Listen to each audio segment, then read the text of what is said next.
GST council की बैठक में जीएसटी दरों में बड़ा बदलाव किया गया है। बदलाव पर पीएम नरेंद्र मोदी ने कहा है, अर्थव्यवस्था को मिलेगी रफ्तार। यूटर्न तो हुआ है पर अभी कई बदलाव जरूरी है। वित्त मंत्री निर्मला सीतारमण ने घोषणा की है, जीएसटी दरों में बदलाव की बड़ी घोषणा की गई है और पीएम ने अर्थव्यवस्था बढ़ाने वाला कदम बताया। कांग्रेस ने कहा कि एक सच्चे जीएसटी 2.0 का इंतजार जारी है। कांग्रेस नेता जयराम रमेश ने राज्य के मुआवजे की मांग को भी यहां पर उठाया है। तो ये बड़ी जानकारी, जहां आपको बताते चले कि जीएसटी काउंसिल की बैठक में जीएसटी दरों में बड़ा बदलाव पर पीएम नरेंद्र मोदी ने कहा है कि अर्थव्यवस्था को रफ्तार मिलेगी। यूटर्न तो हुआ है पर अभी कई बदलाव जरूरी है, विपक्ष की तरफ से कहा गया है। तो वहीं वित्त मंत्री निर्मला सीतारमण ने यह घोषणा की है, जीएसटी दरों में बदलाव की बड़ी घोषणा की गई है और पीएम ने अर्थव्यवस्था बढ़ाने वाला कदम बताया।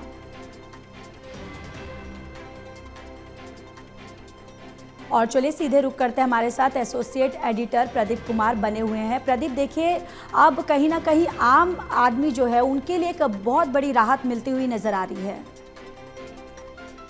देखिए, बिल्कुल एक बड़ा कदम। और जीएसटी के टैक्स स्लैब में जो बदलाव किया गया और जो 5% और 18% का स्लैब वो लागू किया गया, तो उच्च स्लैब जो होगा 40% का, उसको लेकर विपक्ष की ओर से सवाल उठ रही हैं। इसके जरिए आमदनी का रास्ता खोज लिया है सरकार ने, ये आरोप विपक्ष के नेता लगा रही हैं। लेकिन अगर देखें तो प्रधानमंत्री नरेंद्र मोदी ने जो जीएसटी स्लैब में बदलाव हुआ है और जो बड़ी राहत दी गई है, उसको अर्थव्यवस्था को रफ्तार देने वाला कदम बताया है। प्रधानमंत्री नरेंद्र मोदी ने जो लाल किले की प्राचीर से ऐलान किया था जीएसटी सुधार को लेकर, इस पर भी विपक्ष ने सवाल उठाए हैं और कहा है कि ऐसे में जीएसटी काउंसिल जो इस निर्णय को लेती, उससे पहले ही प्रधानमंत्री ने इसका इशारा कर दिया था, तो ऐसे में क्या उसकी प्रासंगिकता खत्म नहीं हो जाती है, ये कांग्रेस नेता जयराम रमेश ने कहा है। तो एक के बाद एक सवाल उठाए गए हैं। दूसरी तरफ आज एक प्रेस कॉन्फ्रेंस कांग्रेस नेता पवन खेड़ा करने वाले हैं, जिसमें जीएसटी दरों के बाद जो आपत्तियां हैं और जो कांग्रेस सवाल उठाने वाली है उसका ब्यौरा पेश किया जाएगा। लेकिन कांग्रेस नेता जयराम रमेश की ओर से कहा गया है कि लंबे समय से मांग की जा रही थी कि जीएसटी में सुधार हो और इसको लेकर लगातार मांग करते हुए अपना पक्ष विपक्ष ने रखा था।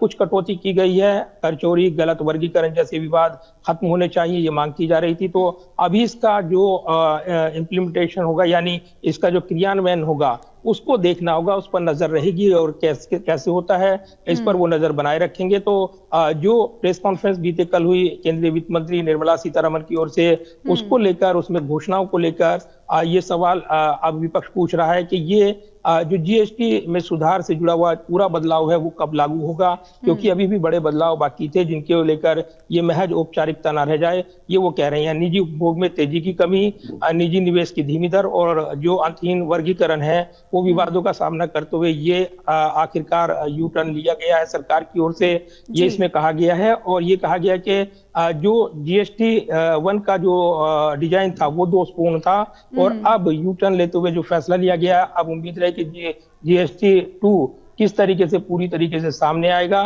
तो कल की जो घोषणाएं हैं उनको यहाँ पर स्वागत नहीं किया गया, बल्कि ये कहा गया कि उस पर नजर रहने वाली है।